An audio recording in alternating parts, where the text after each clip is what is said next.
নজিবুলদাকে প্রার্থী হিসেবে চাই। খানাকুলে সেরকম কাজ হয় না, নজিবুলদা আসলে আমরা ভালোভাবে কাজ। একজোট নজিবুল নইমুল। খানাকুলে তৃণমূলের প্রতিবাদ মিছিলে জনপ্লাবন। লোক তো কোনোদিন হাঁটেনি, যে মিটিং করেছে কেউ 200 লোক নিয়ে হেঁটেছে, কেউ 300 লোক নিয়ে হেঁটেছে। এত এইভাবে প্রভাব, এত জনসাধারণভাবে এত প্রভাব দেখায়নি নজিবুলকে। আসন্ন নির্বাচনের আগে খানাকুলের রাজনৈতিক প্রেক্ষাপটে এক নাটকীয় মোড় এলো। দীর্ঘদিনের অভ্যন্তরীণ বিবাদ সরিয়ে রেখে দুই প্রভাবশালী তৃণমূল নেতা মুন্সি নজিবুল করিম এবং নইমুল হক কাঁধে কাঁধ মিলিয়ে পথে নামতেই জনপ্লাবন দেখল খানাকুল। প্রার্থী আমাদের নজিবুলদাকে আমরা দেখতে চাইছি আরেকবার। নজিবুলদার কথাতেই তো এত লোক। রামনগর বাসস্ট্যান্ড থেকে খানাকুল বাসস্ট্যান্ড পর্যন্ত আয়োজিত বিজেপি বিরোধী এই প্রতিবাদ মিছিলে পা মেলান কয়েক হাজার কর্মী সমর্থক।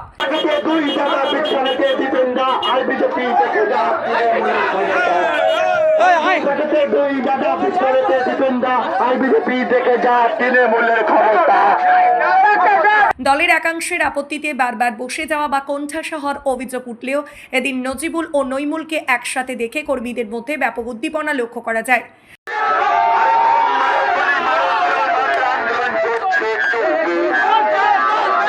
2021 সালে পরাজিত হলেও এদিনের মিছিলে জনজোয়ার দেখে মুন্সি নজিবুল করিমকেই পুনরায় খানাকুলের প্রার্থী করার দাবি তোলেন সাধারণ সমর্থকরা। বিভিন্নভাবে কর্মী সভা হচ্ছে বিভিন্ন জায়গায়, অন্য কেউ করেছে। আমরা মনে করি খানাকুলের মানুষ যাদের সঙ্গে আছে তৃণমূল কংগ্রেস তার সঙ্গে থাকবে। দেখতে পাচ্ছেন হাজার হাজার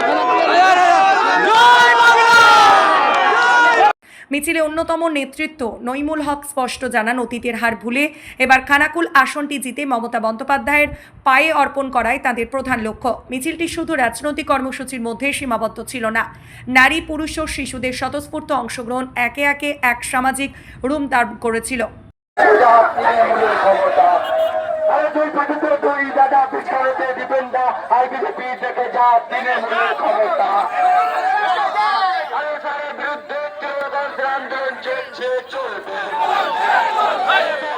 স্বতঃস্ফূর্ত অংশগ্রহণ একে একে এক সামাজিক রূপ ধারণ করেছিল।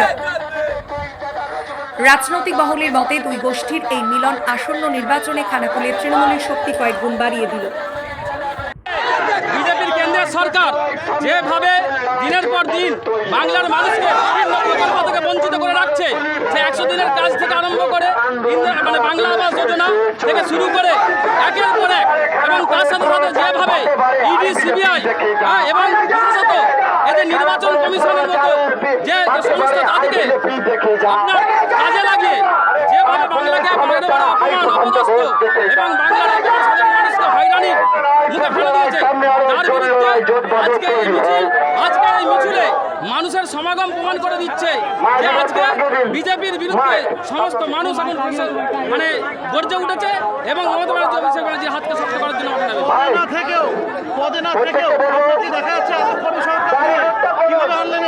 এগুলো দীর্ঘদিন ধরে রাজনীতি করি, মানুষের পাশে থাকি, মমতা ব্যানার্জি অভিষেক ব্যানার্জির আদর্শকে সামনে রেখে চলি।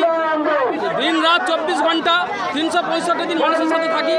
মানুষ আজকে ভালোবাসা কেন আসছে, এখানে পদের ব্যাপার নেই, এখানে মানুষের সাথে থাকা মানে মানুষের সাথে পাশে থাকলেই মানুষ সমর্থন করবে, ভালোবাসা। না, আমরা তো এক আছি।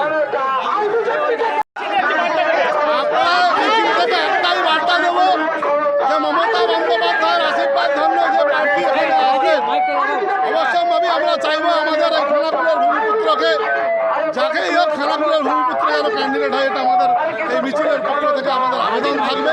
তারপরে মমতা বন্দ্যোপাধ্যায় এবং অভিষেক বন্দ্যোপাধ্যায় যাকেই মনোনীত করে আমরা খানাকুলে পাঠাবে। বিজেপির বিরুদ্ধে তৃণমূল কংগ্রেসের যে অরিজিনাল লড়াই আপনারা জানেন, দীর্ঘদিন ধরে এই জোট সঙ্গে আমরা বিজেপির বিরুদ্ধে একসঙ্গে লড়াই করে আসছি। যতদিন না খানাকুল থেকে বিজেপিকে উৎখাত করতে পারি ততদিন আমরা কিন্তু থাকবো না, এটাই আমাদের প্রতিজ্ঞা। আজকের মিটিংয়ের এটাই আমাদের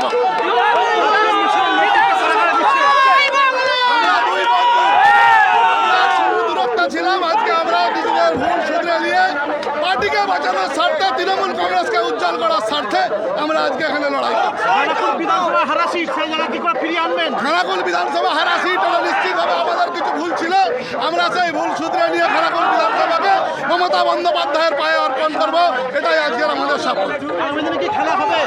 খেলা হবে, রাজনৈতিকভাবে খেলা হবে, শারীরিকভাবে খেলা হবে, পরিশ্রমের মধ্য দিয়ে খেলা হবে, ফুটবল নিয়ে খেলা হবে, রাজনীতি নিয়ে খেলা হবে, ঝান্ডা নিয়ে খেলা হবে, যুবশ্রী নিয়ে খেলা হবে, লক্ষ্মীর ভান্ডার নিয়ে খেলা হবে, ক্ষেত মজুর ভাইদেরকে নিয়ে খেলা হবে, আইএনটিটিউসি শ্রমিকদেরকে নিয়ে খেলা হবে, বাসের ড্রাইভারদেরকে নিয়ে খেলা হবে, তৃণমূল কংগ্রেসের আপামর জনগণকে নিয়ে খেলা হবে।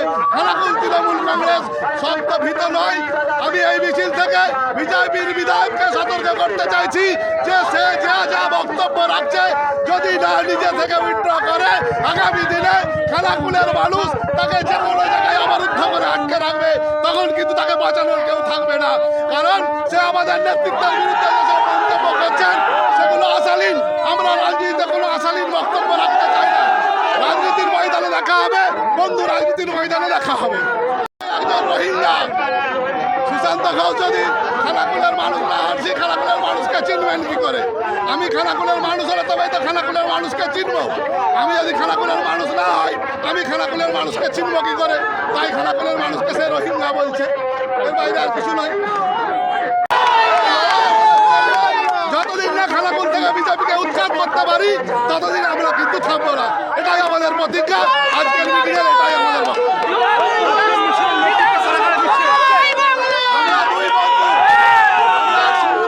ছিলাম আজকে আমরা নিজেদের ভুল শুধরে নিয়ে পার্টিকে বাঁচানোর স্বার্থে, তৃণমূল কংগ্রেসকে উজ্জ্বল করার স্বার্থে আমরা আজকে এখানে লড়াই করছি। খানাকুল বিধানসভা হারা সিট এটা নিশ্চিতভাবে আমাদের কিছু ভুল ছিল। আমরা সেই ভুল শুধরে নিয়ে খানাকুল বিধানসভাকে মমতা বন্দ্যোপাধ্যায়ের পায়ে অর্পণ করব, এটাই আজকের আমাদের শপথ। খেলা হবে, রাজনৈতিকভাবে খেলা হবে, শারীরিকভাবে খেলা হবে, পরিশ্রমের মধ্য দিয়ে খেলা হবে, ফুটবল নিয়ে খেলা হবে, রাজনীতি নিয়ে খেলা হবে, ঝান্ডা নিয়ে খেলা হবে, যুবশ্রী নিয়ে খেলা হবে, লক্ষ্মীর ভান্ডার নিয়ে খেলা হবে, ক্ষেত মজুর ভাইদেরকে নিয়ে খেলা হবে, আইএনটিটিউসি শ্রমিকদেরকে নিয়ে খেলা হবে, বাসের ড্রাইভারদেরকে নিয়ে খেলা হবে, তৃণমূল কংগ্রেসের আপামর জনগণকে নিয়ে খেলা হবে। খানাকুল তৃণমূল কংগ্রেস শক্ত ভীত নয়। আমি এই মিছিল থেকে বিজেপির বিধায়ককে সতর্ক করতে চাইছি যে সে যা যা বক্তব্য রাখছে যদি না নিজে থেকে উইথড্র করে, আগামী দিনে খানাকুলের মানুষ তাকে যে কোনো জায়গায় অবরুদ্ধ করে আটকে রাখবে, তখন কিন্তু তাকে বাঁচানোর কেউ থাকবে না। কারণ সে আমাদের নেতৃত্বের বিরুদ্ধে যেসব মন্তব্য করছেন সেগুলো অশালীন। আমরা রাজনীতিতে কোনো অশালীন বক্তব্য রাখতে চাই না। রাজনীতির ময়দানে দেখা হবে বন্ধু, রাজনীতির ময়দানে দেখা হবে। কংগ্রেসকে ভালোবেসে সকল কিন্তু তৃণমূল কংগ্রেস সৌদি সংগ্রামী সকলেই কিন্তু আপামর জনগণ তৃণমূল কংগ্রেসের দিদিকে ভালোবেসে এবং আমাদের অভিষেক বন্দ্যোপাধ্যায়কে ভালোবাসে, সবাই কিন্তু দলকে ভালোবেসে বেরিয়ে আসছে আজকে। প্রার্থী দল যাকে বিবেচনা করে দেবে আমরা তাকে সহমত মেনে নেব সকলেই, শেষ সিদ্ধান্ত।